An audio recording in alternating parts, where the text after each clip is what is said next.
ابن عابدین شامی نے در مختار پہ حاشیہ لگایا، اس میں انہوں نے لکھا ہے کہ اگر کسی کو یہ یقین ہو کہ اس کے اپنے پیشاب سے یا نکسیر والے خون سے وہ اپنے لیے سورہ فاتحہ کا تعویذ لکھے اور اس سے اس کو شفا ہوگی تو یہ جائز ہے۔ کسی کی جرت نہیں ہے کہ بابے کو غلط کہہ جائے۔ یہ کہاں پہ لکھی ہوئی ہے بات میرے بھائی؟ بخاری مسلم میں تو یہ لکھا ہے کہ ایک بندہ پیشاب کے چھینٹوں سے نہیں بچتا تھا تو اس کی قبر کو عذاب ہو رہا تھا۔ اے کتاباں، اور تسی پورا تعویذ لکھ رہے ہو بھی اللہ معافی دے قرآن ہے کہ یہ قرآن مجید ہے، اس کو پاک کیے ہوئے لوگ ہی چھوتے ہیں، اس کی اتنی فضیلت ہے۔ اس کے مقابلے میں فقہ حنفیہ کو دیکھیے، رد المحتار جلد نمبر 1 صفحہ نمبر 140۔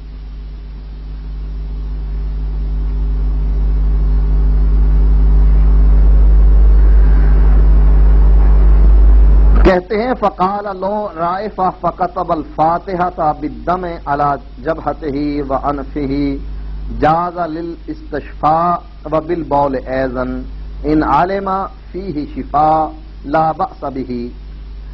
اگر کسی شخص کی نکسیر پھوٹی ہے، اس نے سورت فاتحہ کو خون کے ساتھ اپنی پیشانی پر اور ناک پر لکھ لیا ہے تو یہ علاج کے لیے جائز ہے۔ وبالبول ایضاً، اسی طرح سورت فاتحہ کو پیشاب سے لکھنا بھی جائز ہے۔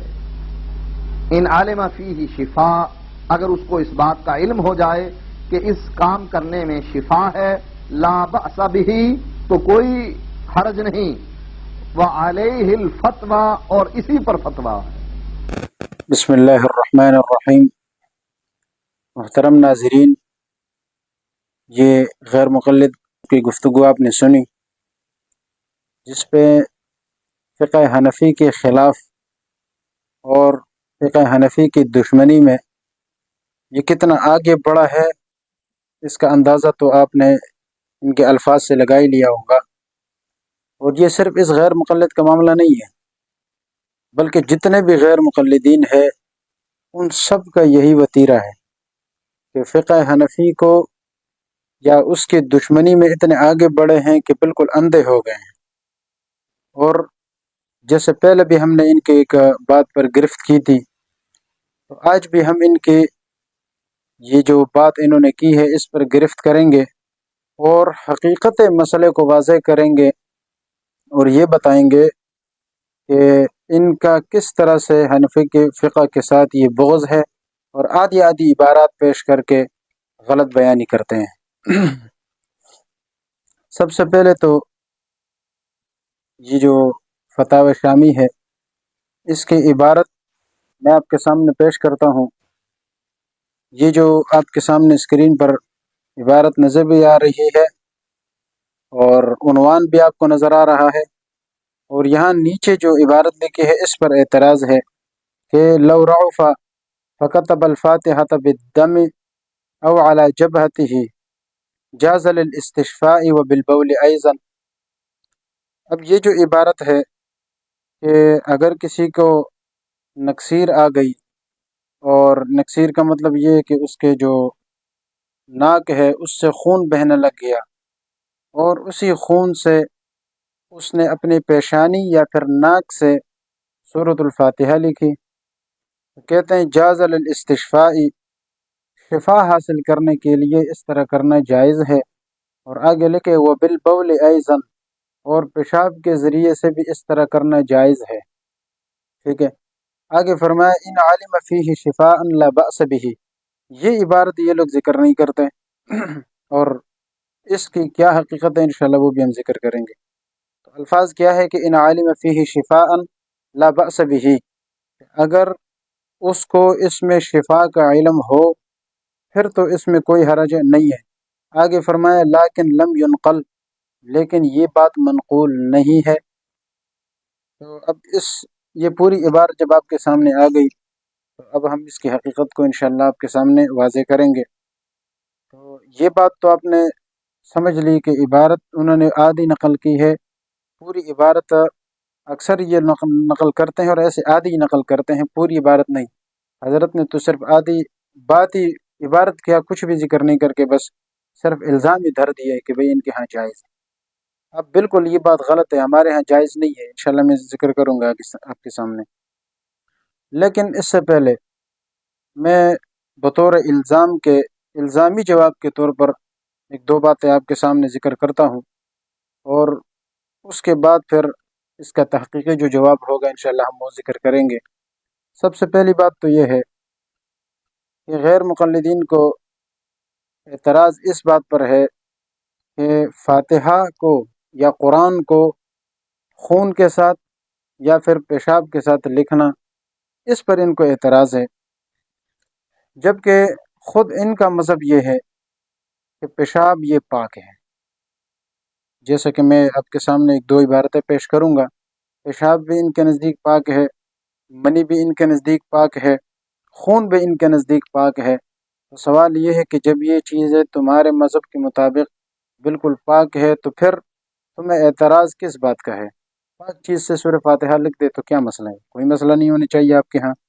یہ اعتراض تو ان لوگوں کو ہو جن کے ہاں یہ چیزیں ناجائز ہو۔ مثال اب ہمارے لیے یہ ایک عجیب مسئلہ ہوگا، اگرچہ حقیقت میں ہے تو نہیں، لیکن اگر اس طرح ہو مثال کے طور پر، تو پھر یہ اعتراض ہم لوگوں کے لیے ایک عجیب بات بنے گی، جبکہ آپ کے ہاں تو یہ سب جائز ہے، تو پھر آپ کو اعتراض کس بات پر ہے؟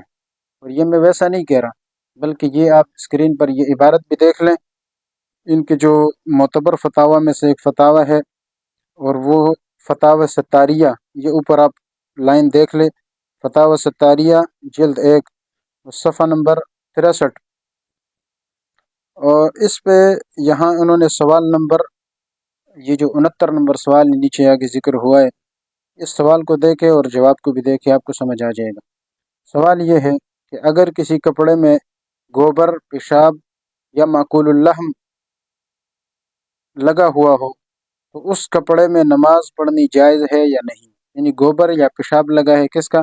معقول اللحم جو جانور ہے، یعنی جن جانوروں کو گوشت کھایا جاتا ہے، حلال جانور، ان کا پیشاب اگر لگ جائے تو وہ جائز ہے یا نہیں؟ اور آگے لکھے کہ اور معقول اللحم کا گوبر یا پیشاب پاک ہے یا ناپاک؟ آگے سوال کرنے والا کون ہے؟ محمد اسماعیل پٹنہ۔ تو جواب میں انہوں نے لکھا ہے کہ معقول اللحم کا بول و براز پاک ہے، اور جس کپڑے پر لگا ہوا ہو اس میں نماز پڑھنی بھی درست ہے۔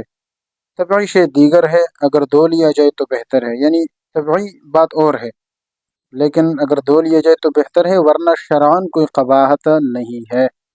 خود رسول اللہ صلی اللہ علیہ وسلم مرابض الغنم یعنی بکریوں کے باڑے میں نماز پڑھا کرتے تھے، اور نیز بطور ادویات کے استعمال کرنا درست ہے، یعنی یہ جو پیشاب وغیرہ ہے نا، پیشاب، ان کو بطور ادویات کے استعمال کرنا بھی کیا ہے؟ درست ہے۔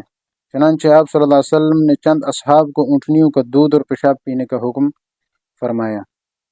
تو اس جواب میں بالکل صریح الفاظ میں آ گیا ہے کہ سوال کیا تھا؟ پیشاب پاک ہے یا ناپاک؟ تو جواب آیا کہ بھائی بول و براز بالکل پاک ہے، جس کپڑے پر لگا ہو اس کپڑے میں نماز بھی ہو جاتی ہے، اور آگے فرمایا کہ بطور ادویات کے استعمال کرنا بھی درست ہے۔ تو جب اتنے ساری چیزیں آ گئی اور آپ کے ہاں یہ چیزیں پاک ہے، تو بتاؤ پھر پاک چیز سے فاتحہ لکھنا یا قرآن لکھنا یہ آپ کے لیے قابل اعتراض کب سے بن گیا؟ اور یہی عبارت یہ عرف الجادی صفحہ نمبر 10 پر فارسی میں انہوں نے یہی عبارت آگے لکھی ہے، یہ صفحہ نمبر 10 پر آپ دیکھ لیں۔ اچھا، اس کے علاوہ میں اور آپ کو غیر مقلدین کی ایک معتبر کتاب نزل الابرار کی سیر کراؤں۔ نزل الابرار یہ ان کی وہ کتاب ہے جو انہوں نے احناف کے رد المختار علی الدر المختار، اس کے مقابلے میں انہوں نے لکھی ہے نزل الابرار من فقہ النبی المختار، نبی صلی اللہ علیہ وسلم کی فقہ سے نیک لوگوں کے لیے مہمان نوازی۔ آئیے اب اس مہمان نوازی کو بھی دیکھتے ہیں کہ اس مہمان نوازی میں کس طرح کی مہمان نوازی کی گئی ہے۔ یہ نزل الابرار جلد 1 صفحہ 49 اور صفحہ 49 نمبر صفحے پہ یہاں یہ نیچے عبارت آپ کے سامنے نظر آ رہی ہے، لکھا ہے کہ والمنی طاہر سواء کان رطبا او یابسا مغلظا او غیر مغلظ، جو منی ہے یہ پاک ہے، چاہے وہ پھر رطبا یعنی گیلا ہو، یابسا خشک ہو، مغلظا گاڑی ہو، اور غیر مغلظ یا گاڑی نہ ہو، پتلی ہو، کہتے ہیں یہ کیا ہے؟ پاک ہے۔ وغسل ازکا و اولا، یعنی اس کا دھو لینا اگرچہ از کا یعنی پاکیزہ بات ہے اور اولا بات ہے، لیکن ہے یہ چیز کیا پاک ہے، شروع میں ذکر ہو گیا۔ آگے دیکھیں وَكَذَلِكَ الدَّمُ، اور اسی طرح خون بھی کیا ہے پاک ہے، غیر دم الحیض، حیض کے علاوہ جو بھی خون ہے وہ کیا ہے پاک ہے۔ تو سوال یہ ہے کہ جب خون پاک ہے تو پاک چیز سے فاتحہ لکھنا، قرآن لکھنا، یہ آپ کے ہاں کب سے یہ ایک عجیب چیز مانا جانے لگا؟ وَكَذَلِكَ رُطُوبَةُ الْفَرْج، اسی طرح شرمگاہوں کی رطوبت تری یہ بھی پاک۔ وَكَذَلِكَ الْخَمْرُ، اسی طرح ان کے ہاں شراب بھی پاک۔ وَبَوْلُ مَا يُؤْكَلُ لَحْمُهُ وَمَا لَا يُؤْكَلُ لَحْمُهُ مِنَ الْحَيَوَانَاتِ، جن جانوروں کا گوشت کھایا جاتا ہے اور جن کا نہیں کھایا جاتا، تمام جانوروں کا پیشاب کیا ہے پاک ہے۔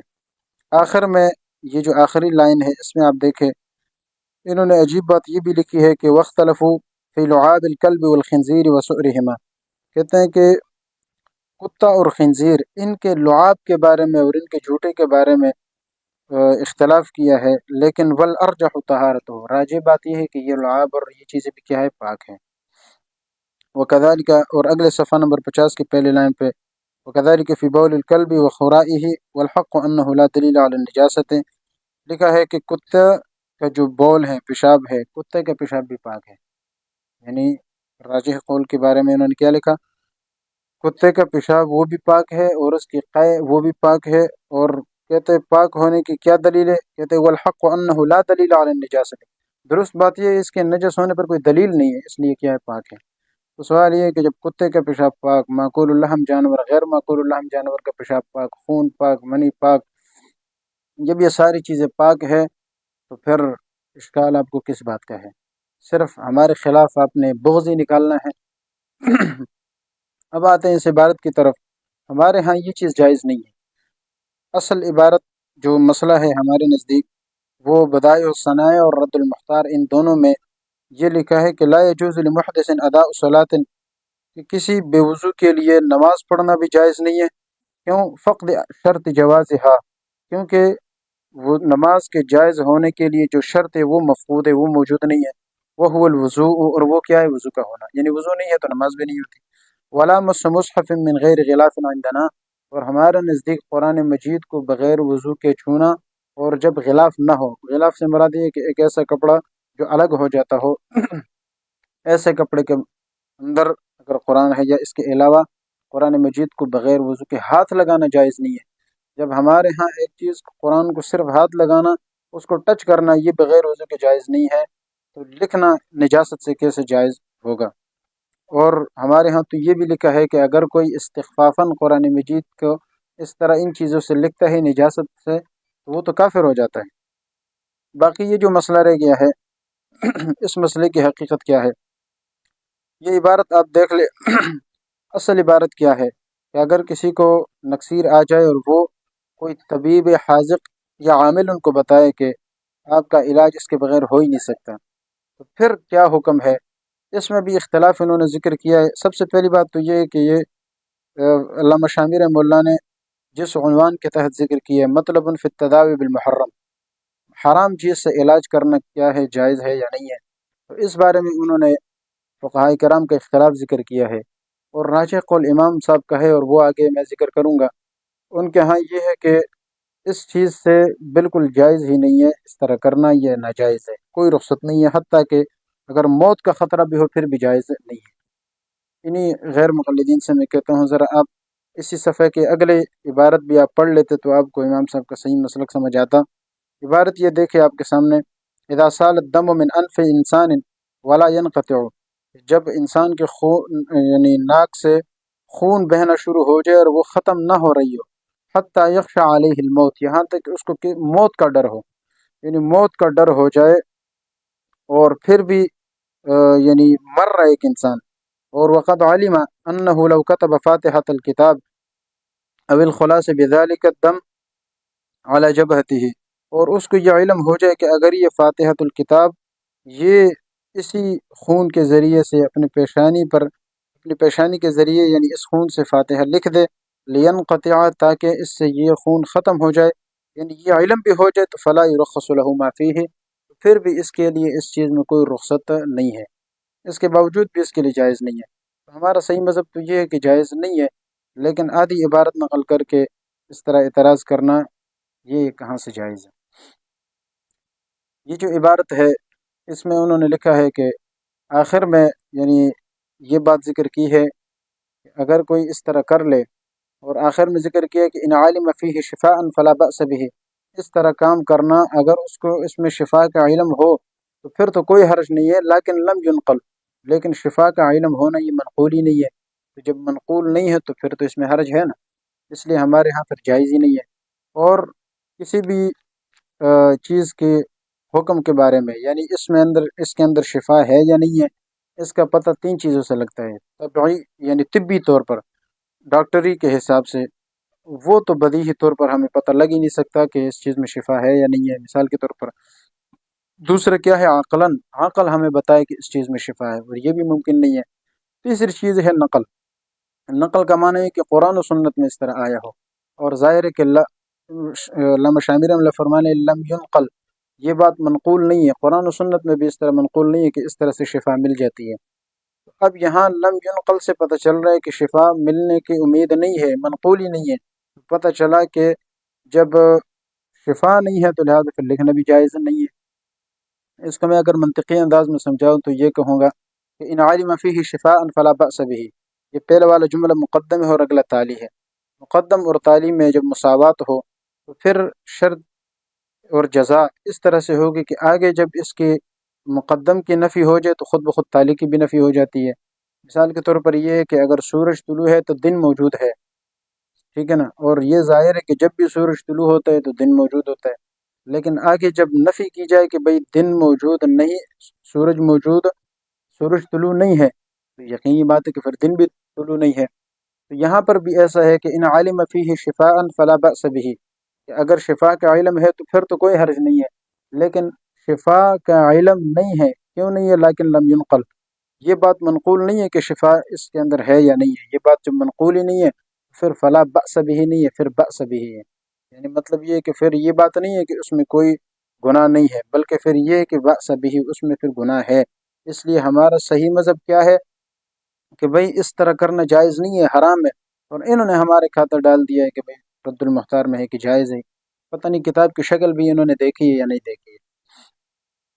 تو اس لیے یہ جو چیزیں ہیں، اور بعض ائمہ کے نزدیک علاج کے طور پر اس طرح کرنا اگرچہ جائز ہے، لیکن ان کے ہاں بھی پھر 4 شرائط ہیں۔ پہلی شرط یہ کہ یقین غالب ہو کہ بھئی اس کے ذریعے مجھے شفا ملے گی، اور وہ تو پہلے ہم نے بتا دیا کہ اس طرح سے ہے ہی نہیں۔ دوسرا یہ کہ دوسری شرط یہ کہ صرف یہی چیز حرام، یعنی اس کے ذریعے سے علاج ممکن ہے، اس کے علاوہ حلال کوئی ذریعہ ہے ہی نہیں، تو پھر یہ دوسری شرط ہے۔ تیسری شرط یہ کہ اس طرح سے اگر آدمی کرے گا یا نہیں کرے گا تو موت کا غالب گمان ہے، یقین ہے، یعنی 98% یقین ہے کہ یہ مر جائے گا اس کے بغیر، تو پھر اس کو گنجائش ہوتی ہے۔ اور چوتھی شرط یہ ہے کہ طبیب حاذق، کوئی ماہر ڈاکٹر جو مسلمان ہو، وہ اس کو بتائے کہ بھئی آپ کا علاج اس کے بغیر ممکن نہیں ہے، تو پھر جا کے عند الاضطرار، مجبوری کی حالت میں جائز ہے، اور آپ کو پتہ ہے مجبوری کی حالت میں تو خنزیر کھانا یہ چیزیں بھی جائز ہوتی ہیں۔ اس کی مثال ایسی ہے جیسے ایک آدمی کہتا ہے کہ بھئی خنزیر کھانا تو حلال ہے، بھئی کیوں؟ اس لیے کہ قرآن میں آیا ہے کہ بھئی خنزیر حلال ہے۔ بھئی جواب یہ ہے کہ وہاں تو 2 شرطیں بھی ہیں، غیر باغ ولا عاد، کہ ایک آدمی مر رہا ہے اس کے لیے گنجائش ہے، اور 2 شرطوں کے ساتھ کہ غیر باغ، وہ باغی بھی نہ ہو، باغی کا مطلب یہ ہے کہ حد سے بڑھنے والا بھی نہ ہو، ولا عاد، اور نہ عادت کے طور پر کھائے، تو یہ چیزیں جائز نہیں ہے۔ اس لیے خواہ مخواہ اس کو ہمارے خاطر ڈالنا یہ جائز نہیں ہے۔ اور آپ عنوان دیں کہ تداوی بالمحرم کا، حرام کے ذریعے علاج کرنا، تو پتہ چلا ہے کہ یہ بھی ایک حرام ذریعہ ہے، جائز نہیں ہے۔ اگر کسی نے اس طرح کیا ہے تو بالکل جائز نہیں ہے، جس طرح کہ امام صاحب رحمہ اللہ کے عبارت ہم نے آپ کے سامنے پیش کر دی ہے۔ دعا ہے کہ اللہ تعالی ہمیں صحیح مسئلہ سمجھنے کی اور اس پر عمل کرنے کی توفیق عطا فرمائے۔ وآخر دعوانا الحمدللہ رب العالمین۔ يرفع الله الذين آمنوا